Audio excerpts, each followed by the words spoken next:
Hello बच्चों, alpha institute में आपका हार्दिक स्वागत है। और आज हम लोग देखेंगे जितने भी इम्पॉर्टेंट सब्जेक्टिव क्वेश्चन हैं आपके पास वो हिस्ट्री के। ठीक है, तो हिस्ट्री के हम इम्पॉर्टेंट सब्जेक्टिव क्वेश्चन की तरफ देखेंगे। तो इसमें हम केवल क्वेश्चंस को देखेंगे और आंसर आप लोग को खुद से करना है। ठीक, बस मैं आपके पास जितने भी इम्पॉर्टेंट क्वेश्चन हैं, कितने जो बार बार आए हुए हैं एग्जाम में, उसको मैं आपको ध्यान दिलाऊंगी। ठीक है, तो इसमें पहला क्वेश्चन है आपके पास कि उपनिवेशवाद से आप क्या समझते हैं और औद्योगिकीकरण ने उपनिवेशवाद को कैसे जन्म दिया है। ठीक, तो ये सभी लॉन्ग क्वेश्चन हैं। और उपनिवेशवाद क्या होता है, आप उससे क्या समझते हैं, और फिर जब औद्योगिकीकरण आता है तो यह कैसे उपनिवेशवाद को जन्म देता है। उपनिवेशवाद किसी एक राज्य, एक देश जब किसी दूसरे देश पर अपना अधिकार कर लेता है तो हम उसको उपनिवेशवाद कहते हैं। ठीक है, तो फिर औद्योगिकीकरण आता है, मशीनों का युग आ जाता है, उद्योगों का युग आ जाता है, तो वह किस प्रकार से उपनिवेशवाद को जन्म देता है, उसके आने से किस प्रकार से उपनिवेशवाद या बलवती होती जाती है, इसको आप लोग को समझाना है। ठीक है, तो आप जब क्वेश्चन में उसमें आप जब प्रीवियस ईयर देखेंगे तो इसमें एक तो आपके वो पुराने मतलब कि वो एंशियंट हिस्ट्री से आता है, जैसे कि मॉडर्न हिस्ट्री से ही रहता है। तो एक आपके इधर से अंग्रेजों से आ जाता है और एक आपका एकदम आज़ादी के युग से आता है, 1946 से जैसे एक आंदोलन से पूछता है। और एक आपका जब अंग्रेज आए थे वहाँ से जो स्टार्ट होता है, जैसे उपनिवेशवाद हो गया, बिस्मार्क हो गए, तो इन सब चीज़ों से आपसे पूछता है एक क्वेश्चन। ठीक है, और इनमें से आपको करना रहता है। और अगला क्वेश्चन है आपके पास कि यूरोपियन समाजवादियों के विचारों का वर्णन करना है।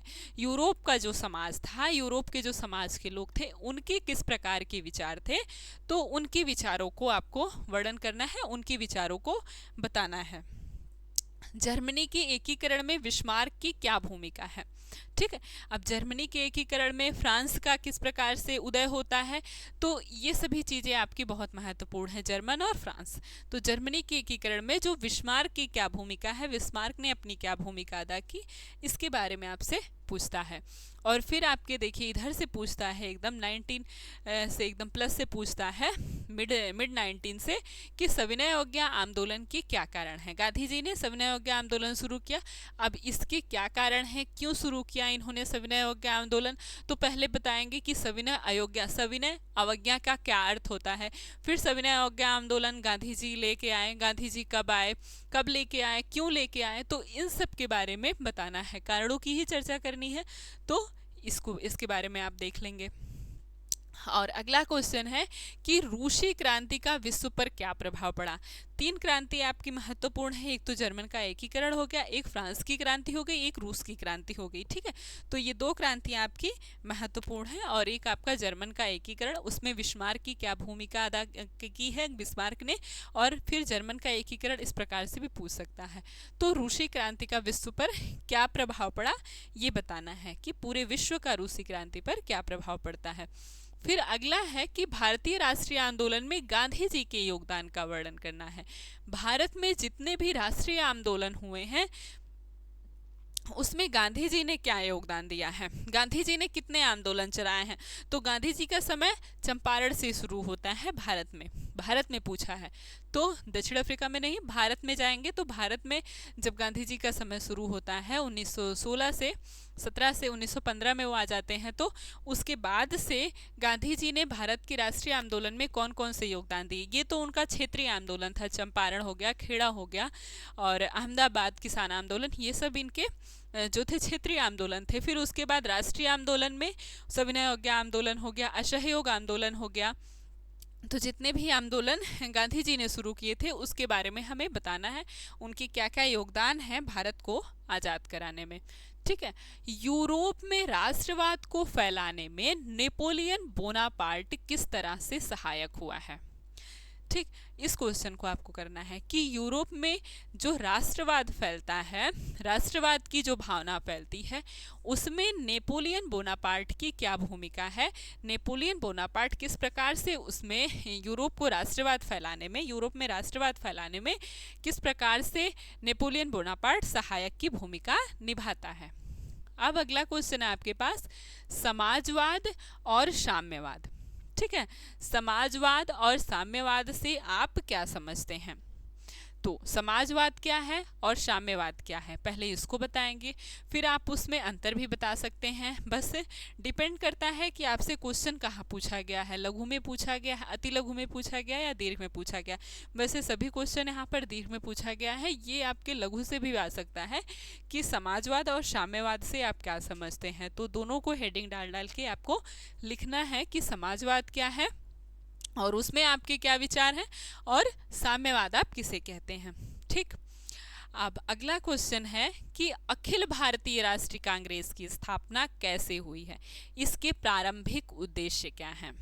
ठीक है, तो अखिल भारतीय राष्ट्रीय कांग्रेस की स्थापना कैसे हुई, किसने की, उसके अध्यक्ष कौन थे और किसके प्रयासों से वो शुरू हुई, एओ हुम के प्रयास से। ठीक है, तो पहले अध्यक्ष कहाँ थे या पहले संस्था बनी कहाँ पर थी, ठीक है, पहला अधिवेशन कहाँ पर हुआ था, तो इसके बारे में हम लिखेंगे। इसकी स्थापना कैसे हुई उसको बताएंगे, अध्यक्ष कौन था, उस किसके प्रयास से हुई, क्यों हुई, इसके बारे में हमें लिखना है, और इसके प्रारंभिक उद्देश्य क्या थे, अर्थात प्रारंभ में इसके उद्देश्य क्या थे, एओ हुम ने क्यों इस संस्था की स्थापना करवाई।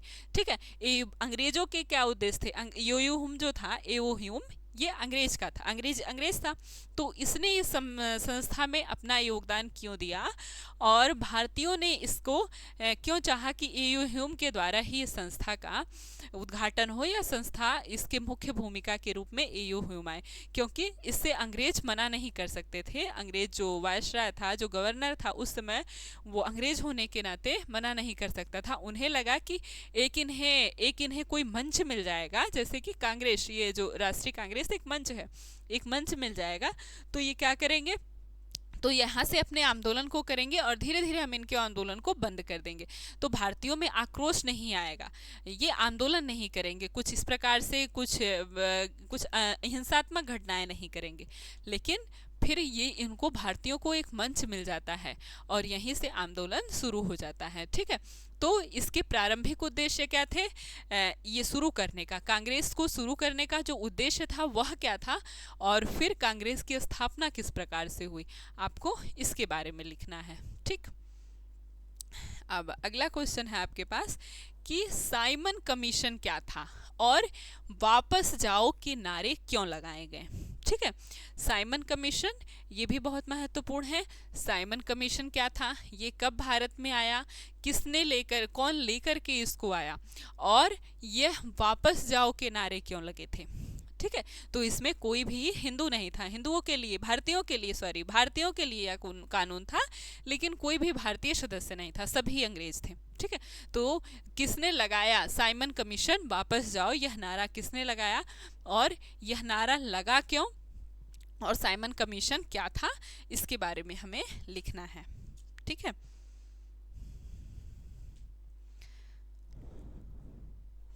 तो इस प्रकार से आपके ये सभी इम्पोर्टेंट क्वेश्चन थे।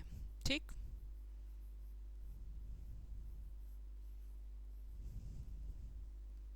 ठीक है, और आपको ये बात याद रखनी है कि सबसे पहले आप दीर्घोत्तरी क्वेश्चन तैयार करिए।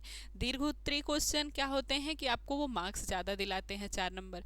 ठीक है, एक तो पहले वो नंबर ज़्यादा दिलाते हैं, और दूसरे अगर आपने जैसे इसी को पढ़ा कि साइमन कमीशन क्या है और वापस जाओ के नारे क्यों लगाए गए, आपने इस क्वेश्चन को आपने बनाया, लिखा, आपने पढ़ा, तो आपके जो अतिलघु क्वेश्चन यहाँ से बनते हैं वो भी कंप्लीट हो जाते हैं। जैसे अतिलघु में आपसे ये पूछ सकता है या ऑब्जेक्टिव में आपसे ये पूछ सकता है कि साइमन कमीशन वापस जाओ का नारा किसने दिया।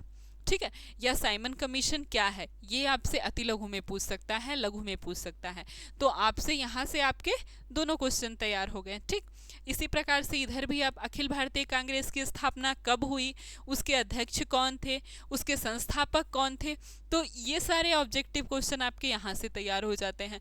और आपका अखिल भारतीय संगठन की स्थापना कब हुई, अगर ये आपसे अतिलघु में पूछता है 1 नंबर में, तो भी आपसे हो जाता है जहाँ पर अतिलघु पूछता होगा। और अगर आपसे ऑब्जेक्टिव बनाएगा तो कांग्रेस से बस इतना ही ऑब्जेक्टिव बन सकता है कि इसके संस्थापक कौन थे और ये कब स्टार्ट हुए, 1885 में, ठीक है। इसका अध्यक्ष क्या थे और पहली बार इसका अधिवेशन कब हुआ, ये भी बहुत महत्वपूर्ण है कि इसका अधिवेशन पहली बार कहाँ हुआ, ठीक है। ऐसे ही आपका अब ये भी लघु अति लघु दीर्घ कहीं भी पूछेगा, आपका दीर्घ तैयार हो गया तो ये भी तैयार हो गया, ठीक है। तो इस प्रकार से आपको तैयार कर लेना है, ठीक है। तो इसको आप लोग बहुत अच्छे से तैयार कर लीजिएगा। तो चलिए इसी प्रकार से आपके सारे जो इम्पोर्टेंट क्वेश्चन हैं और भी हिस्ट्री, ज्योग्राफी और जितने भी सोशल साइंस में जितने भी इम्पोर्टेंट है वो सभी आपको बता दिए जाएंगे। तो ठीक है, चलिए, थैंक यू।